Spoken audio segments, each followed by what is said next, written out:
Kacang Jowai ini demat ke Langoh wajipor nama ke blackout kam cibenta yang civil defense mock exercise wa pyndur cadat bom hakiling sun nama ke air raid ha thma. Ya ini delek kat kam ke hukum ke sarkar perdi lembaga Ministry of Home Affairs wa pun krek la da jor ke thma khamtam wa kui kan ad hadin ijia pahalgam.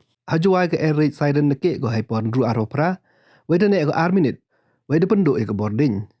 Nei te hadin ciminit de pence boarding biang cirup wa ke siren wa pun yo wa dekut ke air raid. Ha Jowai de bangkit ke siren na yung krek kam deputy commissioner wa emha nyam siang hai wa gi dukan duk dok daman gi Langoh ngiaw mari kut ke siren wan kong. Hak ni ke mock exercise khang ye lai wan gi kari de bagun tu dan hi gi ba opsia cepo yo re. Ya ni exercise de le ha gi arpa so teli gi district kari wa ha me khlia de le asor shillong tura wa Jowai.